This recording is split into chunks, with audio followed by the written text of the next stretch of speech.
ವರಮಹಾಲಕ್ಷ್ಮಿ ಹಬ್ಬದಲ್ಲಿ ಈ ಥರ ಸ್ಟ್ಯಾಂಡ್ ಇಟ್ಕೊಂಡಿದ್ರೆ ಕಳಶಕ್ಕೆ ಈಸಿಯಾಗಿ ಸೀರೆ ಉಡಿಸ್ಬೋದು. ಈ ಟೈಮಲ್ಲಿದು ಎಲ್ಲ ಕಡೆ ಸಿಗ್ತಾ ಇರ್ತದೆ ಈ ಥರ ಸ್ಟ್ಯಾಂಡು. ಸ್ವಲ್ಪ ಗುಂಡ್ಪಿನ್ ತೊಗೊಂಡಿದ್ದೀನಿ, ಸ್ವಲ್ಪ ಬಟ್ಟೆಗೆ ಹಾಕೋ ಕ್ಲಿಪ್ ತೊಗೊಂಡಿದ್ದೀನಿ ಇಲ್ಲಿ. ಇವಾಗ ಸೀರೆನ ಫೋಲ್ಡ್ ಮಾಡ್ಕೊಳ್ಳೋಣ. ಈ ಸೀರೆನೆಲ್ಲ ಬಿಚ್ಚಿ ಸೆಂಟ್ರಿಗೆ ಫೋಲ್ಡ್ ಮಾಡ್ಕೊಳ್ತೀನಿ. ನೋಡಿ, ಎರಡೂ ಕಡೆ ಬಾರ್ಡ್ರ್ ಒಂದು ಸೈಡಿಗೆ ಬರಬೇಕು. ಈ ಥರ ಕೊನೆಯಲ್ಲಿ ಎರಡು ಕೊನೆ ಸೇರಿಸ್ಕೊಂಡು ನಾನು ಗುಂಡ್ಪಿನ್ ಹಾಕ್ಕೊಳ್ತಾ ಇದ್ದೀನಿ. ಇದು ಸ್ವಲ್ಪ ಏನಾದರೂ ಜಾರ್ತದೆ ಅಂದರೆ ಈ ಸೆಂಟ್ರ್ ಕರೆಕ್ಟಾಗಿ ಸ್ವಲ್ಪ ಐರನ್ ಮಾಡಿದ್ರೆ ಸ್ಟಿಫಾಗಿ ಕೂತ್ಕೊಳ್ಳುತ್ತೆ ಇದು ಸೀರೆ. ಇವಾಗ ಕೊನೆಗೆಲ್ಲ ಫುಲ್ಲು ಪಿನ್ ಹಾಕ್ಕೊಂಡಿದ್ದೀನಿ, ಗುಂಡ್ಪಿನ್ನು. ಇವಾಗ ಒಳಗಡೆ ಸೆರಗಿಂದ ಈ ಥರ ಪ್ಲೇಟ್ಸ್ ಮಾಡ್ಕೊಳ್ತೀನಿ.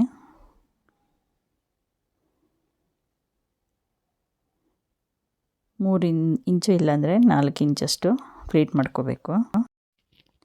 ಸ್ವಲ್ಪ ಜಾರುತ್ತೆ ಒಂದು ಸೈಡಲ್ಲಿ ಸೀರೆ, ಸ್ವಲ್ಪ ಸ್ಟಿಫಾಗಿ ಇಟ್ಕೊಬೇಕು ಈ ಮೇಲ್ಗಡೆ ಸೈಡು. ಇಲ್ಲೊಂದು ಗುಂಡ್ಪಿನ್ ಹಾಕ್ಕೊಳ್ತಾ ಇದ್ದೀನಿ. ಈ ಕೆಳಗಡೆಗೆ ಬಾರ್ಡ್ರ್ ಇರುತ್ತಲ್ಲ, ಅಲ್ಲಿ ಗುಂಡ್ಪಿನ್ ಹಾಕಿದ್ರೆ ಹಿಡಿಯಲ್ಲ, ಅದು ಸ್ವಲ್ಪ ದಪ್ಪ ಇರೋದ್ರಿಂದ ಒಂದೊಂದು ಬಟ್ಟೆ ಕ್ಲಿಪ್ ಹಾಕ್ಕೋಬೇಕು.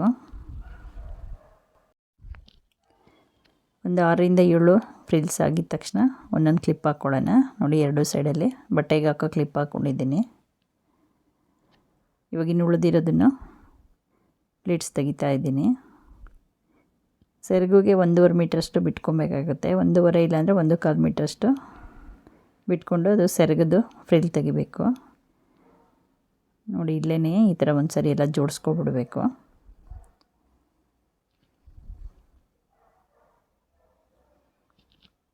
ಈ ನೆರಿಗೆಗಳೆಲ್ಲ ಈಕ್ವಲ್ ಸೈಜಲ್ಲಿ ಇರಬೇಕು, ಒಂದು ಚಿಕ್ಕದು ಒಂದು ದೊಡ್ಡದು ಇರಬಾರ್ದು.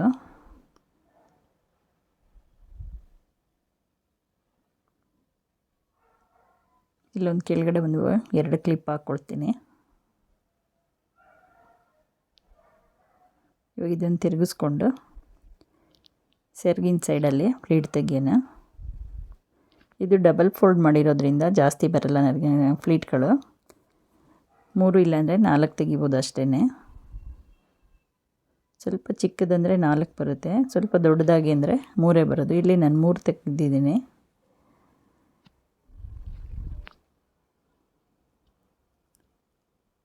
ಈ ಸೆರಗಿಗೂ 1-2 ಗುಂಡ್ಪಿನ್ ಹಾಕ್ಕೊಳ್ತೀನಿ.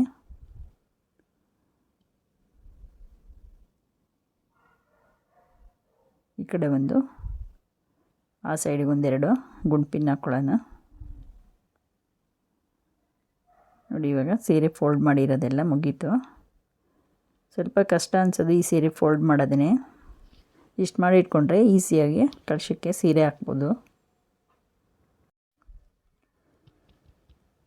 ಇವಾಗ ಇಲ್ಲೊಂದು ಮಣೆ ಇಟ್ಕೊಂಡಿದ್ದೀನಿ, ಅದ್ರ ಮೇಲೆ ಸ್ಟ್ಯಾಂಡ್ ಇಟ್ಕೊಂಡು ನೋಡಿ, ಈ ಥರ ಒಂದು ಪ್ಲೇಟ್ ಒಳಗಡೆ ಹೋಗಬಾರ್ದು. ಪ್ಲೇಟ್ ಈ ಥರ ಮೇಲಿರೋದನ್ನು ತೊಗೊಂಡು ಅಕ್ಕಿ ಹಾಕ್ಕೊಂಡು ಅದ್ರ ಮೇಲೆ ಬಿನ್ಗೆ ಇಟ್ಕೊಳ್ಳೋ ಥರ ತೊಗೋಬೇಕು ಪ್ಲೇಟ್ನ.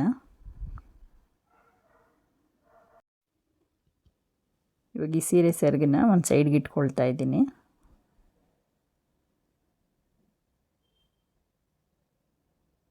ಆ ಕಡೆ ಹಾಕ್ಕೊಂಡು ಇವಾಗ ನೋಡಿ, ಮೇಲಿನ ಪಾರ್ಟ್ ಇದೆಯಲ್ಲ ಅದನ್ನು ಈ ಸ್ಟ್ಯಾಂಡ್ ಒಳಗಡೆ ಹಾಕ್ಕೋಬೇಕು. ಒಂದು 4ರಿಂದ 5 ಇಂಚಷ್ಟು ಒಳಗಡೆ ಹಾಕ್ಕೋಬೇಕು. ಇದು ಕ್ಲಿಪ್ಪೆಲ್ಲ ಸ್ವಲ್ಪ ಜೋಡಿಸಿದ್ದಾದ್ಮೇಲೆ ತಕ್ಕೊಳ್ಳೋಣ. ಒಳಗಡೆ ಹಾಕಿರೋ ಕ್ಲಿಪ್ಪೆಲ್ಲ ಹಾಗೇ ಇರಲಿ.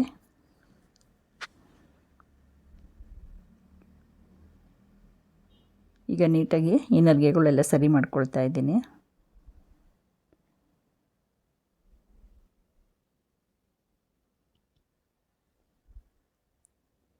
ಇದು ಸ್ಟ್ಯಾಂಡ್ ಸೈಜ್ ನೋಡಿಕೊಂಡು ಎಷ್ಟು ಒಳಗಡೆ ಮಡಚಬೇಕು ಅಂತ ಮಡಚ್ಕೋಬೇಕು. ನೋಡಿ, ಇದೆಲ್ಲ ನೆರಿಗೆಗಳೆಲ್ಲ ಈ ಥರ ನೀಟಾಗಿ ಜೋಡಿಸ್ಕೊಳ್ಳೋಣ.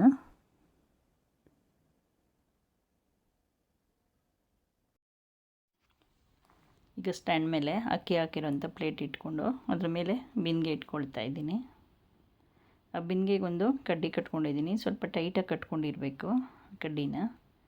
ಇವಾಗ ಈ ಬ್ಲೌಸ್ ಪೀಸನ್ನು ಆ ಬಿಂದಿಗೆಗೆ ಸುತ್ತು ಹಾಕ್ಕೊಂಡು ಒಂದೆರಡು ಪಿನ್ ಹಾಕ್ಕೊಳ್ತೀನಿ.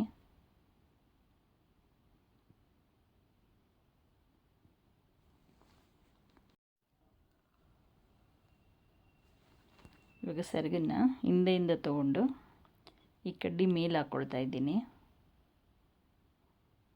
ಮೇಲೆ ಹಾಕಿದ್ದಾದಮೇಲೆ ಅದು ಸೆರಗಿಂದು ಫ್ರಿಲ್ಗಳನ್ನೆಲ್ಲ ಸ್ವಲ್ಪ ಸರಿ ಮಾಡ್ಕೋಬೇಕು. ಇಲ್ಲೊಂದು 2-3 ಥರ ಹಾಕ್ಕೋಬೋದು ಸೆರಗು, ನಿಮ್ಗೆ ಯಾವ ಥರ ಬೇಕಾದರೂ ಹಾಕ್ಕೋಬೋದು. ಇಲ್ಲಿ ವಿ ಶೇಪಲ್ಲಿ ಹಾಕ್ತಾಯಿದ್ದೀನಿ ನಾನು. ಮುಂದೆ ಎಲ್ಲ ಸ್ವಲ್ಪ ಸರಿ ಮಾಡಿಕೊಂಡು ಒಳಗಡೆದು ಒಂದು ಲೇಯರ್ ಸೇರಿಸ್ಕೋಬೇಕು. 2 ಕಡೆಯಿಂದ ಒಂದೊಂದು ಲೇಯರ್ ತೊಗೊಂಡು ಅದನ್ನು ಸೇರಿಸಿ ಒಂದು ಗುಂಪಿನ ಹಾಕ್ಕೊಳ್ತೀನಿ. ನೋಡಿ, ಒಳಗಡೆ ಬಂದು ಕೆಳಗಡೆದು ಒಂದು ಲೇಯರು ಎರಡೂ ಸೈಡಿಂದ ತೊಗೋಬೇಕು. ಇವಾಗ ಗುಂಪಿನ ಹಾಕ್ಕೊಳ್ಳೋಣ ಅಲ್ಲೊಂದು.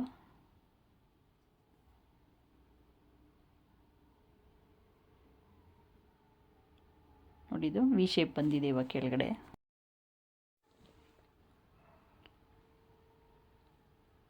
ಈಗ ಇದಕ್ಕೆ ಡಾಬ್ ಹಾಕ್ಕೊಳ್ಳೋಣ. ಫಸ್ಟ್ ಒಂದು ದಾರ ಬೇಕಾದರೂ ಕಟ್ಕೊಂಡು ಆಮೇಲೆ ಇದ್ರ ಮೇಲೆ ಹಾಕ್ಕೋಬೋದು. ನಾನು ಇದನ್ನೇ ಟೈಟಾಗಿ ಹಾಕ್ಕೊಳ್ತಾ ಇದ್ದೀನಿ ಸ್ವಲ್ಪ. ಈ ಡಾಬ್ ಹಾಕ್ಕೊಂಡೆಲ್ಲ ಸ್ವಲ್ಪ ನೆರಿಗೆಗಳನ್ನೆಲ್ಲ ಸರಿ ಮಾಡ್ಕೊಳ್ಳೋಣ. ಈಗ ಯಾವ ಥರ ಬೇಕಾದರೂ ಒಡವೆಗಳು ಹಾಕ್ಕೊಂಡು ಅಲಂಕಾರ ಮಾಡ್ಕೋಬೋದು. ಈಗ ಒಂದು ಚಿಕ್ಕದೊಂದು ತೆಂಗಿನಕಾಯಿ ಇಟ್ಕೊಂಡು ಅದರೊಳಗಡೆ ಮುಖವಾಡ ಹಾಕ್ಕೊಂಡಿದ್ದೀನಿ. ಇವಾಗೊಂದಿಲ್ಲಿ ಹಾರ ಹಾಕ್ಕೊಳ್ತಾ ಇದ್ದೀನಿ. ಇದು ಪ್ಲಾಸ್ಟಿಕ್ದಿದು. ವರಮಹಾಲಕ್ಷ್ಮಿ ಹಬ್ಬದಲ್ಲಿ ಯಾವಾಗಲೂ ಮಲ್ಲಿಗೆ ಹೂವು ಹಾಕ್ಕೋಬೇಕು ಹಾರನ.